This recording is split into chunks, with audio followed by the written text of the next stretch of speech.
El paro fue convocado por el Consejo de Pueblos Mayas de Occidente, CPO, que es una organización que ya tiene pues bastantes años de estar trabajando en Guatemala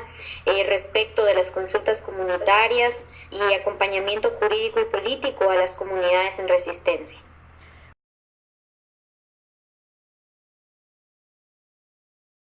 Bueno, varias de las razones por las cuales fue convocado el paro es básicamente porque nosotros como pueblos mayas somos y seguimos siendo los que aportamos a la economía del Estado de Guatemala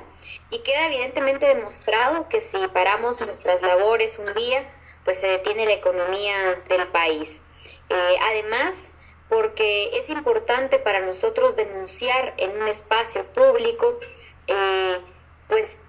todas las decisiones que este gobierno y los últimos gobiernos han tomado a espaldas del pueblo y sobre todo las que están relacionadas a la implementación de proyectos extractivos en nuestros territorios sin ser previamente consultados. Y además, pues cuando los pueblos nos pronunciamos al respecto, lo único que recibimos es criminalización de la protesta y represión de parte del Estado.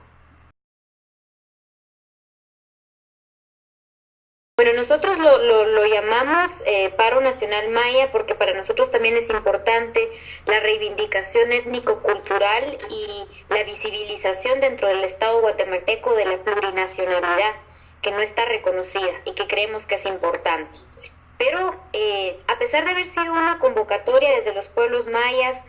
como una reivindicación histórica, también se unieron frentes de lucha, como el Frente Nacional de Lucha, algunos sindicatos, la Resistencia Pacífica de la Puya y algunos otros sectores que no necesariamente hablan de una reivindicación étnico-cultural, sino una reivindicación de clase, una reivindicación social y económica, que también se unieron al paro nacional. Hubieron pueblos, como te digo, desde San José del Golfo, en la ciudad de Guatemala, pasando por Tecpan, todas las comunidades cachiqueles de la región,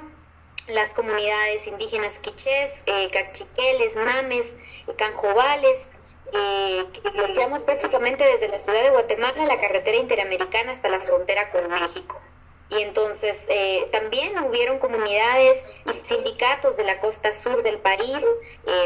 que están reivindicando los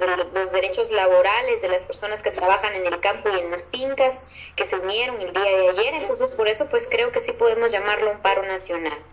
Definitivamente hace falta que se unan más sectores, más colectivos, más grupos, pero esta es una de las primeras acciones de muchas que vendrán.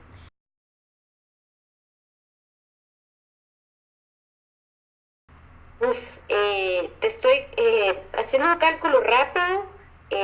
desde San José del Golfo pasando por todos los lugares, estamos hablando de más de 500,000 personas en todo el país.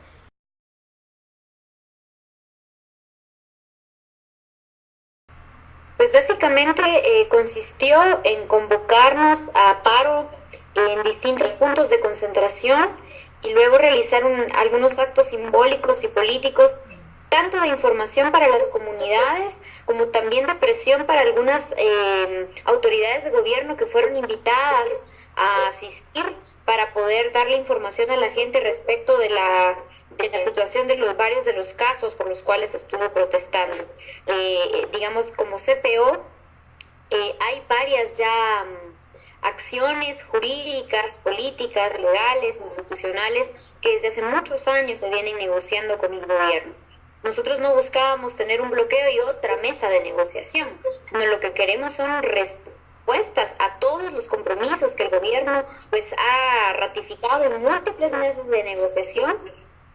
tanto al CPO como a todas las comunidades indígenas del país. Estamos cansados de ver la falta de capacidad de diálogo, la falta de voluntad para la implementación de estos compromisos que el gobierno asume, que se siente presionado el día de la protesta, pero que unos días después pues ya nos cambian la película, ya no nos contestan, ya no nos resuelven, y pues de alguna manera este paro era para hacer esa presión, para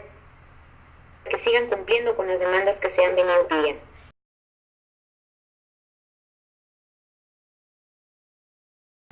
Bueno, se denunciaron todas las demandas que cada uno de los pueblos particularmente tienen, porque es lamentable que todos los pueblos mayas, cada uno tiene una demanda particular al Estado de Guatemala. Entonces, al haber una presencia múltiple de muchos pueblos, pues así de múltiples son las demandas. Básicamente, y algunos ejes como transversales sí tienen que ver con la implementación de leyes que son como la ley de telecomunicaciones, que facilita a las empresas de telecomunicación y a las telefónicas el poder colocar antenas en donde quieran, el poder pues impunemente invadir territorios e incluso violentando el sagrado derecho de la propiedad privada que tanto defienden los ricos de este país, ¿no? Y de alguna manera pues eso es una violación nuevamente a nuestra soberanía, a nuestra autonomía.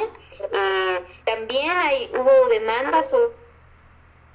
la ley de minería, específicamente de parte de las comunidades de San Marcos, de San José del Golfo, donde hay proyectos mineros ya llevándose a cabo, donde piden que cesen ya estas actividades, que se retiren estas empresas de los territorios, y de otros territorios que corren riesgo, como los de varios municipios de Totonicapán, en donde ya hay licencias aprobadas para iniciar la explotación minera.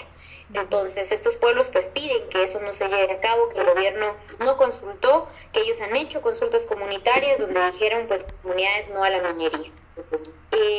Y bueno, otro eje transversal es la solicitud al organismo judicial, tanto al Ministerio Público como a las Cortes y Juzgados, que se cese la criminalización de la protesta social y la criminalización y persecución penal de varios líderes y lideresas de los distintos territorios que están enfrentando juicios, acusados de terrorismo, acusados de secuestro, acusados de plagio y demás delitos y figuras pues que el gobierno les inventa justamente para que ellos dejen de realizar su trabajo en defensa del territorio.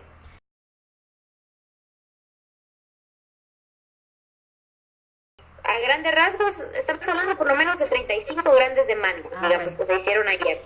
Pero luego, particularmente, cada comunidad tiene demandas específicas respecto de la corrupción en su municipio, respecto de el saqueo de los bienes del pueblo, digamos, pueden ser miles de demandas.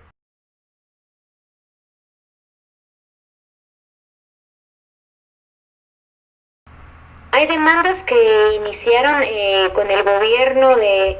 Álvaro Colón. Estamos hablando que ya van 10 años casi de que las demandas han sido colocadas y hasta el momento no ha habido ninguna solución al respecto.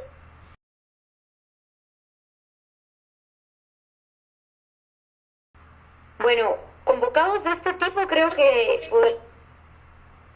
ser el segundo o el tercero en nuestra historia, porque de ahí han sido paros específicos de las organizaciones de los territorios y de los municipios, pero una en donde pues hubiera presencia de casi todas y todos, y sobre todo de los pueblos. Antes, incluso las demandas, digamos en el caso del tema minero, iniciaron desde 1997, que la ley fue implementada sin haber sido consensuada, y desde donde empezaron a iniciar los proyectos de exploración y explotación en los territorios de San Marcos.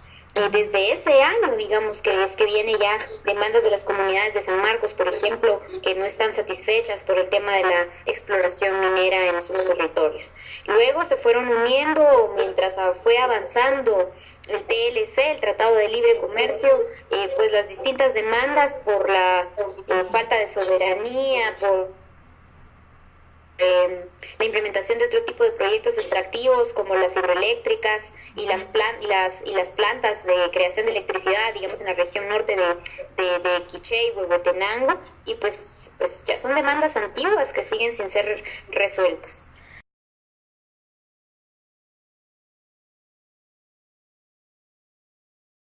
Bueno, para empezar, los medios como Prensa Libre, pues para mí solo son un pedazo de brutalidad desinformada. Esta gente, además sabemos, responde a los intereses de los ricos. También son un sector que ha generado un monopolio de la información en Guatemala y que no están muy contentos con la presencia de medios alternativos y de otros nuevos espacios donde efectivamente se hacen llegar las demandas de los pueblos. Tratan de generar un discurso basado en la sociedad de cultura al automóvil, donde es más importante pasar en nuestro carro por una carretera que efectivamente tener derechos laborales. A toda esa gente que hace cola 1 o 2 horas, yo le digo, si ya se puso a pensar que gracias a este tipo de protestas históricas, pues ellos tienen las condiciones laborales que tienen, y si no las tienen, es para ellos que efectivamente todas y todos nosotros marchamos y denunciamos pues todo tipo de abusos de parte del Estado, y de un Estado que le facilita el trabajo a las empresas, al capital privado, para que no cumpla con las leyes laborales, por ejemplo.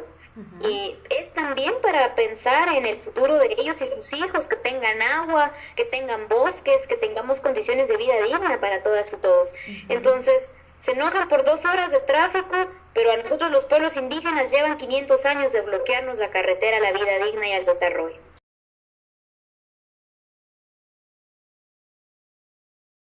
En muchos puntos fue una actividad completamente pacífica, no hubo ningún tipo de enfrentamiento,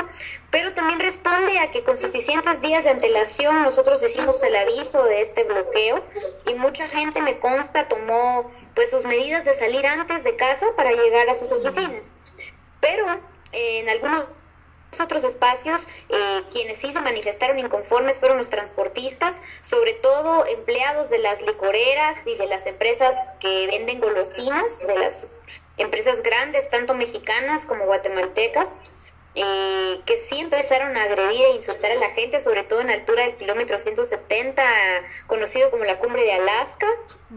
en donde sí, pude atestiguar cómo estos camioneros armados además insultaron a la población de la Nueva Santa Catarina Ixtahuacán y trataron de provocar un enfrentamiento. Sin embargo, la población respondió con mucho respeto, exigiendo que ellos se bajaran de los camiones y detuvieran su accionar. Inmediatamente llamaron a la Procuraduría de Derechos Humanos y la policía, quien se encargó de levantar un reporte a estos transportistas, porque a todos nos constó en ese momento que ellos incitaron a la violencia. Pero luego sí hubo un episodio bastante lamentable en Río Negro, en San Mateo Ixtapán, en Huehuetenango, en donde la empresa, la mina, pues sabiendo que iba a ocurrir una movilización, sacó a todos sus empleados a enfrentar a las personas que se encontraban protestando. Esto dio como resultado un enfrentamiento en donde se llevaron preso a uno de los compañeros del Consejo de Pueblos de Occidente que se encontraba en la movilización, y además que no se lo llevó la policía, sino que quien lo detuvo fueron elementos del Ejército de Guatemala, cosa a todas luces ilegal. Entonces, pues ya hay una comisión jurídica que está pues resolviendo ese caso y velando por la integridad física del compañero. Luego, pues en los demás puntos no hubo algún reporte de algún hecho de gravedad en el área de Tecpan, en la región Cachiquel. Sí llegaron algunos elementos de la policía de manera intimidante a pedirle a las personas que se retiraran del bloqueo. Les mintieron diciendo que tenían una orden de desalojo, pero se les exigió mostrarla, pues no tenían absolutamente nada, hecho que sirvió para desmentir y pedirles a ellos que se retiraran también del área, y pues ya no hubo ninguna otra situación.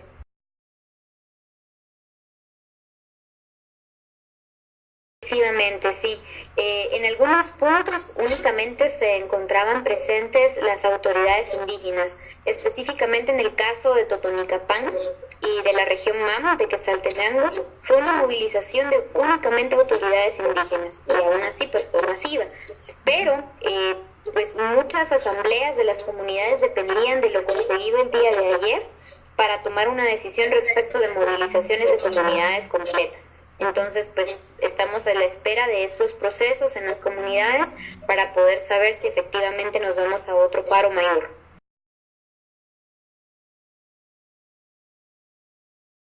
Bueno, creo que nuestro cansancio histórico también nos motiva. Creo que ya hay una serie de abusos que no nos dejan mayores opciones, porque hemos acudido a los juzgados, hemos acudido a las cortes, hemos ido a las mesas de diálogo, no hemos sido escuchados. Entonces, ante esta falta de respuestas, pues muchas veces no tenemos otras opciones, y las comunidades se encuentran profundamente conscientes de los riesgos que esto implica, pero es gente que no tiene miedo. que tiene muchas ganas de conseguir un mundo mejor para los niños y las niñas, para mejorar las condiciones en las que vivimos en este país.